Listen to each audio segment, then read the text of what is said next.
Hello, it's Diane and welcome back to my channel. Here I share about my love of sewing and ways that you can save money on your sewing. And today I thought I'd share some of my sewing books. So these ones here. Now, if you've been watching my other videos, you'll know that I've done a little series on patterns from this one quite recently. So this one I originally had from the library and then I managed to find it in a charity shop. So this has been brilliant and I've made all but one of the patterns in this one, and I think this is a really good find. If you can find this one anywhere on eBay or maybe order it from your library, that's a really good one to buy. And if you've seen my other videos, you'll know that I love this book. So that's the first one. So I'm not going to say any more about that because I've done a whole range of videos on that. But the next one, this is a favourite and I've had this one quite a number of years. I got it from Amazon, but it was on offer at the time. So do shop around because you may be able to get this World Books or somewhere like that cheaper. Maybe have a look on eBay. And it's Sew What Skirts. Now this has been just fabulous because I always like to make things originally without using a pattern. So that's how I taught myself to sew, just using my own clothes and just fitting things as I went. And I think this is really good in that way because it shows you how to make a range of skirts without having to buy a commercial pattern. So it's really good. Now, none of these books that I'm sharing today, I've not got any affiliation with anybody. I'm not trying to sell anything. These are just my own opinions. But this one has been particularly good. I'm going to show you why. I'm going to show you a couple of examples now. So these are skirts that I've had years and I made these from that particular book. Now this one is an A-line style, and as you can see it's got a waistband. I've put some belt loops in front and back.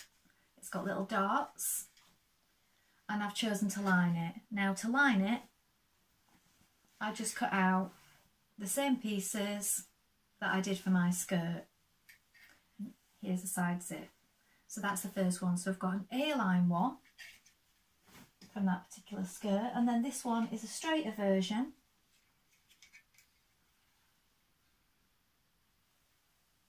Again, it's lined with a waistband and belt loops. I do like that style. I do like skirts to sit on my waist. That's a preference, and I've lined that one as well. And they've all held up really well over the years. I mean, I've worn them lots of times. They're made out of cotton, these skirts, and then lined in just general lining. And then this one, it sits more on your hips. So the straight skirt again, done in this sort of Paris newspaper fabric. Again, cotton, I really like this and I just love it. Every time I wear it, I always get compliments, and it's such an easy, basic skirt to make from this book. So like I said, this one doesn't have a waistband. It does have darts. It's just faced on the inside. I've lined it in black. And it just sits basically on your hips. So that's those three. And then the one that I'm wearing, again, is an A-line. You can't really see properly, I'll stand up a little bit. This one's sort of a scuba.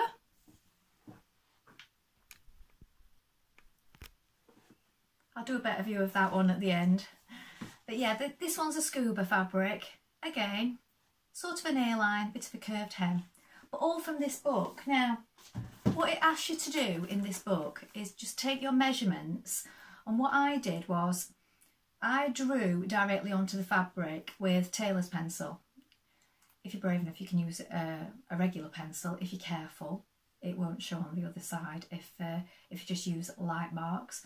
You can use pin marks, you can use chalk, it's up to you. If you prefer, you can make it on the paper or trace it off, stick paper together, whichever you prefer. But I found with these skirts that I like to draw it straight onto the fabric, and it worked really well. So you get all different styles. Now some of the styling in this book is a little bit old-fashioned. I recommended it to a friend and then she went and bought it, but some of it's really nice. And as you can see, there's a bit of paper in here. It's got my measurements on from when I've been making skirts in the past. So if you look inside, it shows you how to set it out, how to take your measurements, how to mark it on the paper or directly on the fabric if that's what you prefer to do. And then there's different ways of styling the skirts. So adding details, frills at the bottom, how to put the zips in if you've not done that before. I'm just finding another example to show you here. Yeah, I've got a bookmark in here, look. This one is a bit of a wrap, and then you've got some ribbon detail. And then on the back shows you the different ways that you can make the skirt and that you can style it. So obviously, depending what pattern you use, it can be more modern or a more vintage feel. So that is excellent, and I'll put a little reminder at the bottom what it's called and who the author is. Like I say, I haven't got any affiliate links or anything like that. It'll just be a case of looking for it where you can find it and get the best price. So that is a real favourite. So if you can find that one, excellent.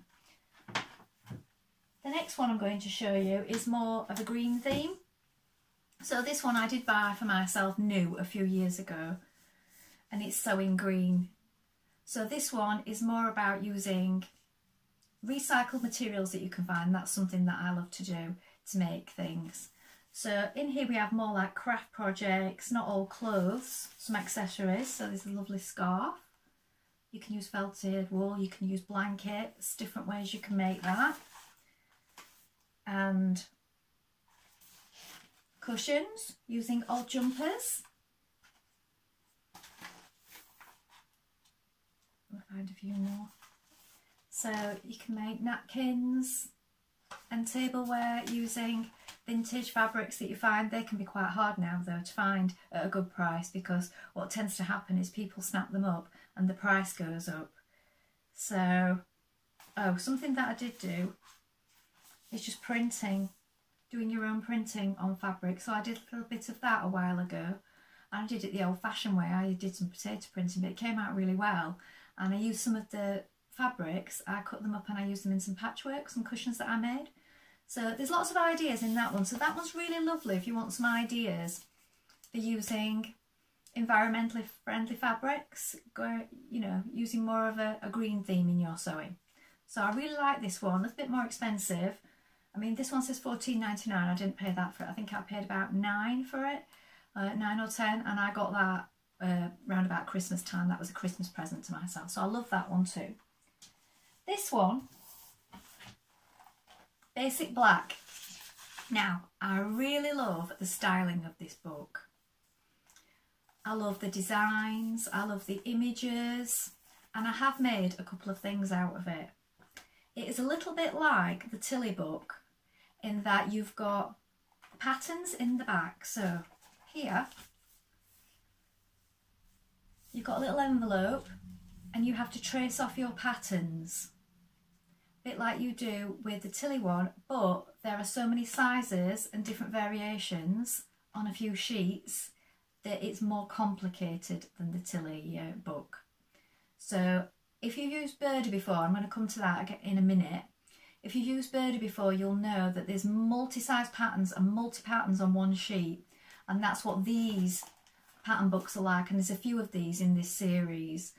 So it is a little bit more complicated. So if you're new to sewing, that might be something that you find a little tricky. You do need to mark it very clearly with a pen before you trace them off, because there are so many things going on the pattern sheet. So it's got 26 designs in this book, and I've made a few of them. So I'll show you a few of the images. Now, one of the first ones that I did, and I used a sort of chiffon, is this lovely blouse here. Now, it came out really well, but I will say that these patterns in this book, and I spoke to somebody else who also bought it, they come out really small. So I'm small myself. I'm not particularly tall. I'm only 5'4", and I'm a small size. They still come out really small on me, and I found that everything I made from this book was really snug. So if you were going to buy it and have a go at things, I would go a couple of sizes up, and then you could always take them in a little bit, because then you're not at the risk of making things and then them not fitting, because everything I made was snug on me once I'd made it. The first blouse that I've just showed you, because that's a baggy style, that was sort of okay. But the next one that I did, which was a fitted blouse, try and find that one now. this one, and I did make this just like it is in the image, in a black. It was short, so it only just came to my waist, and like I say, I'm only 5'4", and it was really snug on my shoulders, and it buttoned up, it fit, but only just. So I would say make them a little bit bigger if you're going to make these. But the styling in the book is really beautiful, and there's quite a few things in there. There's a couple of blouses, there's even a couple of coats, and different ways of styling them. So it's beautiful images, and it's all in black and white, so it's really nice and stylish. And then there's a few tips, and then your instructions and your sizing further on. But like I say, I would take that with a pinch of salt and go for a larger size, because I do think it's come up on the small side, and that's not just me. A friend of mine said the same thing. So that's the detailing in that book. So that is a nice one. Beautiful aesthetics, but maybe the sizing's a little off what we're used to in the UK, or maybe in the USA. So have a little think about that before you go for that one. So another thing that I've used quite a bit this past 2 years is Bird magazine, and I don't have Bird magazine all the time. I think I mentioned this in a previous video, that I kept looking at it, and my husband said, why don't we get you a subscription for Christmas or something, because I never really want anything for Christmas. And decided that we shopped around a little bit and decided to have it for a year, because I did buy one and I liked it, and I made a few things out of it. So with this, you do have to trace off all the patterns, so they come on sheets like this. So as you can see, if you've not had Birdie before, there's lots of lines going on.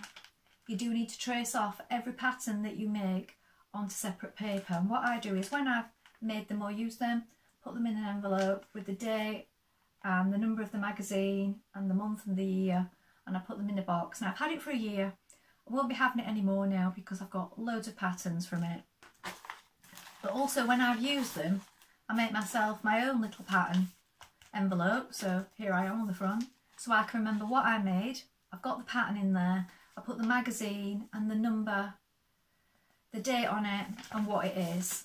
So the dress number and the date of the magazine and a picture. And I've just done that so that I can quickly pick those up and remember, oh yeah, that dress, I really love that one, and I might make that again.